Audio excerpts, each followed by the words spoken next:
Here we go, Heinz. Okay, Heinz. Okay. First of all, English, please. salute, cheers, Prost, whatever.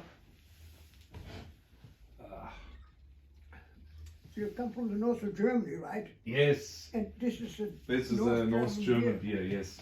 And that's why they are so funny up there, they're not, because it's bitter, It's bitter, yes. But it's beer. It's beer, yes. And today we want to talk to Amazonas. I found a picture of you, not sitting on a bike, you sit on a raft. Your feet are nearly in the water and you are like in the water. And you're like, well, in the beginning they were out of the water, later they were in the water. And maybe you're about in the middle of 20s, in the middle of your 20s? I was, at 66, I was 26. 26. Yeah. Why you sit in the middle of the jungle on a raft? Well, what's the story? All the stories have a background, Yes. Yeah, you're not just beginning to sit on a raft and going through the Amazon, No. You're young, the Amazon is the biggest river in the world, jungle, jaguars, animals. So you dream about going to such places, To see And it. I had some experience before this story happened because I spent I went down the Amazon all the way from Iquitos in the beginning in Peru all the way down to the mouth, but that's on rivers, on ferries and stuff like that. Yeah. It's the road there for thousands of kilometers. There are no roads. In those days there was just the river and the side rivers. You could go there too. So I had that. Then there was 5 weeks of living in a gold hunters camp in the Amazon, in Ecuador, in the Amazonian part of the Ecuador. So it wasn't just from one moment to another that I would do something like that. So you meet somebody. It's a background. So you meet people, you tell stories, and suddenly a person is, let's do something like that. Money, you have money. So I met the Swedish people in Kali, and I told stories about the Amazon, and he was very interested in doing something like that. And so I looked at the map and where can one go? And Colombia, where it happened, doesn't have that much jungle.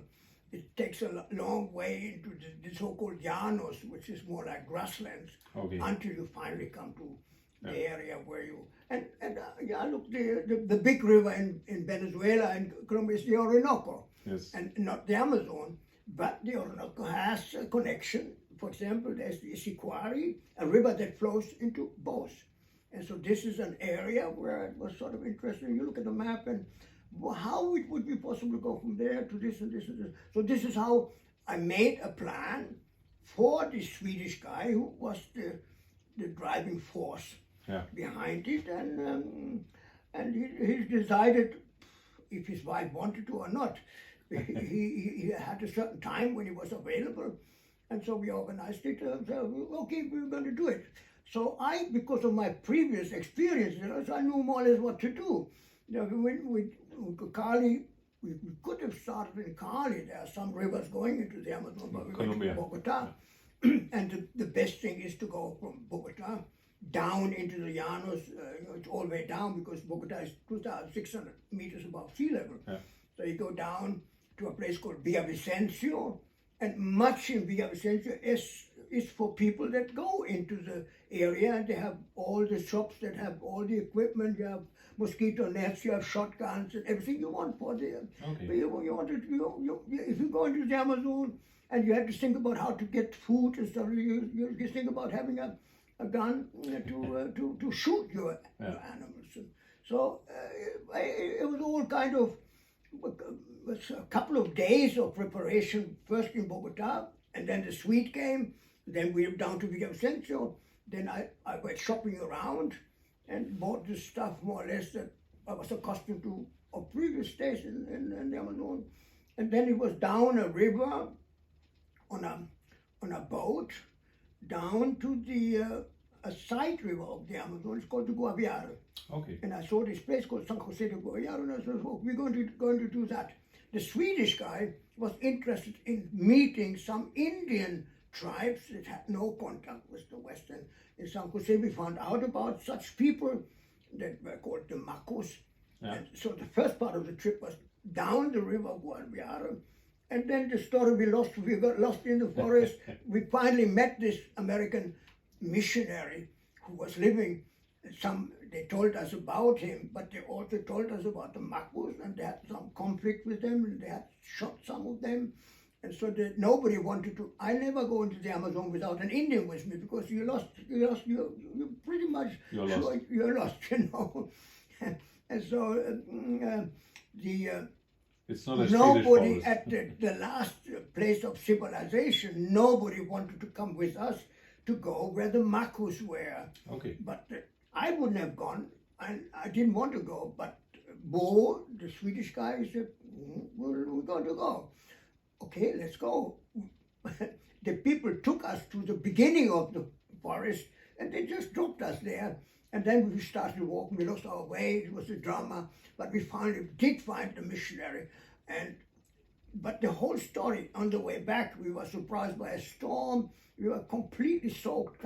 Finally come back to the people at the river. Yeah. And the Swede, I don't know if he had contact with his wife or how he got the information. He said, look, I'm not going to go on with this, you know. But I had all the preparations for the other part of the trip, and that was to walk 6 days through the forest until you come to the headwaters of the Orcas, which is going into the Amazon. Yeah. And the others go into the Guaviare and into the Orinoco. And I was figuring out you can walk this way. And then, okay, we find out about it when we went to San Jose.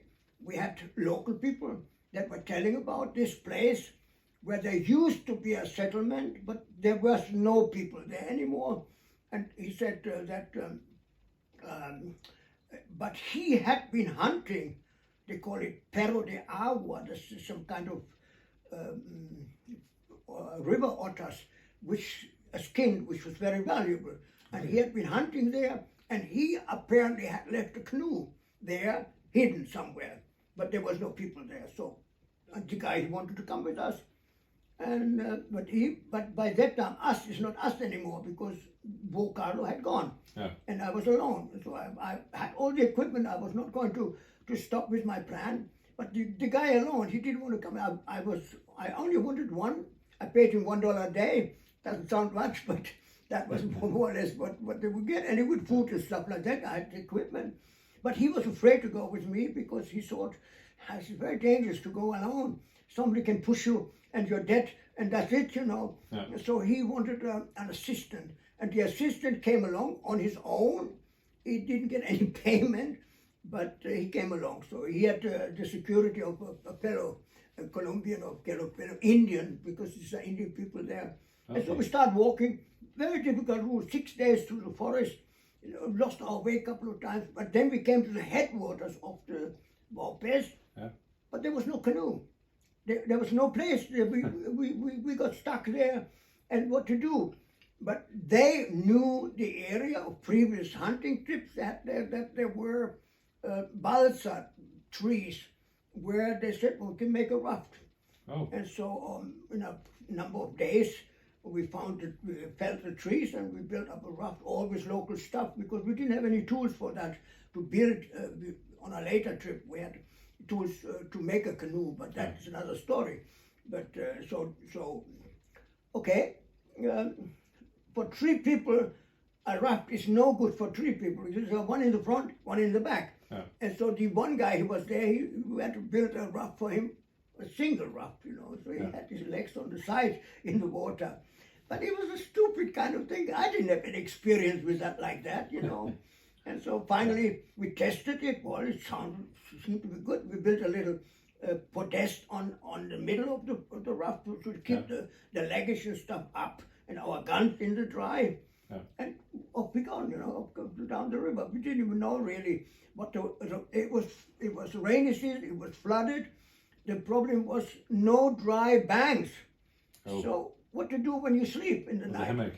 Yeah, you had a hammock, and I mean, after 4 o'clock in the afternoon, we had to keep looking out for an embankment that was a little bit higher, where we set it up, and and it was already a pretty scary moment. And after 4 or 5 days, there was no more sugar, and then we craved for sugar, no more salt. It's very important to have salt there. Yeah. We kept shooting birds.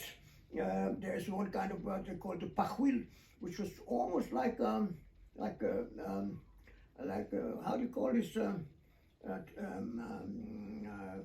Chicken, duck. No, the stuff you eat on Thanksgiving.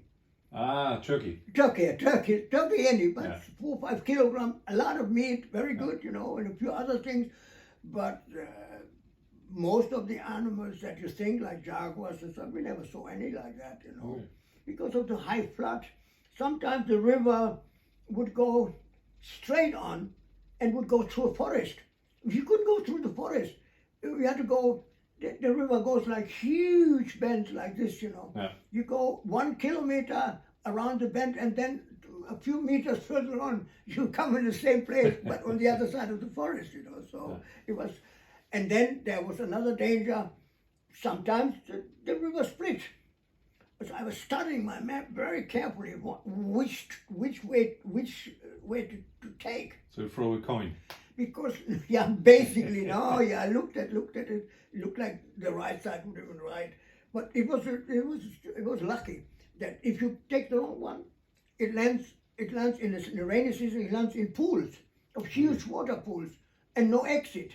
Yeah. So, but on the way down, it's the current that carries you on the raft. Against the current, you can forget about it. Yeah. So eventually, after some 8 or 9 days on the river, we came to the first settlement. It was a rubber collector, and I was so fed up with the whole thing, and I gave up the rubber there. And he had a little canoe with an outboard motor, and in return for the shotgun, he took us 19 more hours down the river. Oh, 19 or 19? 19 more hours down the river with a 5 horsepower little engine, outboard motor, and we arrived at this place called Miraflores, which was a place where in those days there was DC-3s. I don't know if you know these old Douglas airplanes. In those days it was a DC-3s, standard, okay, yeah. very classic. Yeah. Even today they can fly. You have DC-3, DC-4s, and so on. DC-9. Until now, the DC-9, of course, that Yeah. was McDonnell company. It was Yeah. an American company that built those planes. But this was a classic, the old one. In fact, one of the funny stories was we were coming back, and we landed in San Jose, but the flight was going on. And in San Jose, I left for some equipment. I was running out. I left the plane, and the plane was already on the runway because I'd forgotten my shoes. I ran back got my shoes. And then I was heaved back up into the plane when it was already on the runway running. Really? So that was sort of the story of that trip, which later on some of the trips were the one there with Bo was more dangerous than the one that was, well, I don't know what is danger, because anything could have happened. Yeah. But it was my previous little bit experience. It was I would have otherwise wouldn't have been doing it, So you've been many And then I was times coming to back. the. You've been other times to the Amazon, or that was the first? Well, no, the first time down the river, down the whole Amazon. Then the big trip in Ecuador to the gold hunter camp for about 5 weeks up. But that was an invitation. It was they built up a camp where it's on the side of a river, because so many rivers come from the Amazon, from the Andes down into the Amazon. And some of the rivers in Ecuador were having alluvial gold, and you have a concession. So there was a guy in Ecuador I met in the German club where I usually presented myself with a little bike show, little deer show. Yeah. And this guy said, "Oh, we have an interesting gold searching. Do you want to come?" And at a flight, a small Cessna plane would go about 1 day journey by canoe on a little airfield the military had there. And then it was down the river, and they had to build up the canoe. Then they had to build up a camp on the side of the river, and the other side was dangerous. It was supposed to be dangerous because some Orcas was a savage tribe that didn't have any contact with the West, and we built. And I stayed with with the hunters. I went usually hunting with the Indians into the forest, because alone you lose your way. That's it, you know. Yeah. But I have been successful, because one time I went on my own, and they had shot a puma, and the puma had been busy with a deer that he had caught. And so I went alone once, and I found a deer. I came back with a deer, and they said, "Oh, this guy," you know, because they never miss one shot, you know, because they can't afford the ammunition, and I was practicing, but stupid, you know. But it was a very great experience in that 5 weeks in the camp, you know. So I didn't do much gold washing there. We had 13 or 14 Indians there that did the work. Okay. And some of them were hunting all the time, because they had to find food for. Sometimes the airplane came and dropped some food or salt or something. They would drop from there, you know. So you stayed there for, it was like 5 weeks? It was 5 weeks, yeah. Okay. What about the what's it called, Manas? Manaus, no, Manaus. No, the Indians. I've never had contact. Makos, yeah. Did you see them, or only their? No, when the missionary didn't want us either to see them, or there were some of the pictures where he had left presents on the trails and on abandoned villages. Okay. Because Indians stay only a certain time in a village, because food is not there anymore, and a lot of insects and diseases are coming, so they move. And on the way to look for them, we were in some of these abandoned villages. And sometimes they left some pottery there, or maybe for some.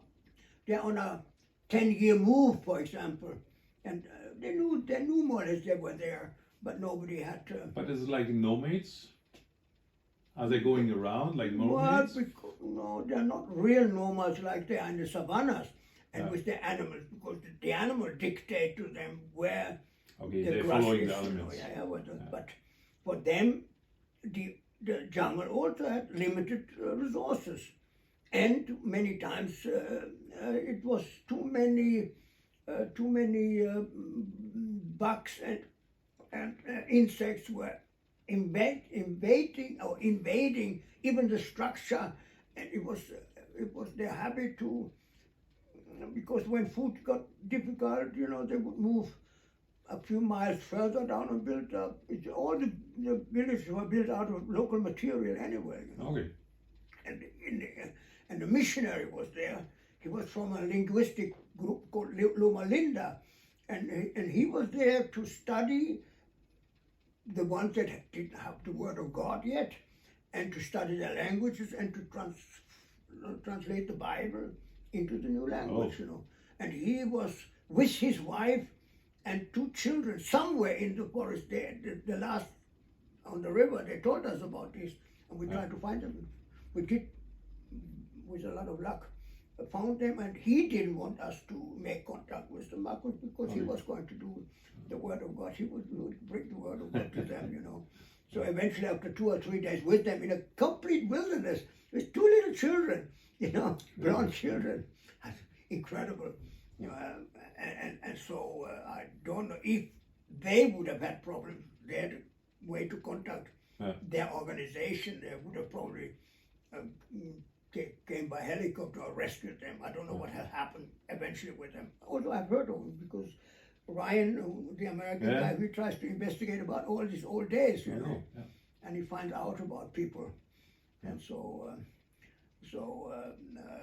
we returned. On the way returned, it was a miserable day. We were surprised by a storm, and they had burned all the savanna, so it was black, and the storm, and we are pitch dirty. We come back to the river and to the last house there. Nobody was in the mood of anything. Back to San Jose. And then back to Bogota and back to Cali, where Bo Carlo was in the meantime happily with his wife, and he was a fashion designer with a clothing company in Cali, you know. But you once told that they were, how do you call they had some arrows with from out of the bush? Every tribe has different weapons. Yeah. For example, the Orcas don't have bows and arrows at all. They have only spears. Only spears. Yeah, but at that time in 1966, everybody was scared of them because nobody had seen them. There was a saying in Ecuador: if you see them, you're dead. You're dead. Yeah. And the ones they found there, sometimes bodies with their spears in. If you want to buy an authentic Orca spear, it was coming out of a body because there was a lot of gold hunters there. Because some of the rivers, according to saying, if that really was the case, was irrelevant because all of them thought in their area the rivers have a lot of gold. Okay. So there was a lot of adventurers that were moving in to find the gold, and the ones that did go with a group and with a lot of guns, and they shot around like hell, but then they disappeared. So they just moved. They were in their villages perhaps, and they destroyed them, but they were never seeing the people, because they live in the forest and they know how to move around there. Yeah. I know the forest. And so I never know what really has happened with the Orcas, but it's a very famous story. There are many books about them. Yeah. And so if you want to find out about it, Yeah. So. Okay, That thank was you very the much. Amazon. It's a nice adventure from That was really the Excellent. Amazon. That was the jungle of Colombia. the jungle of Colombia. Okay.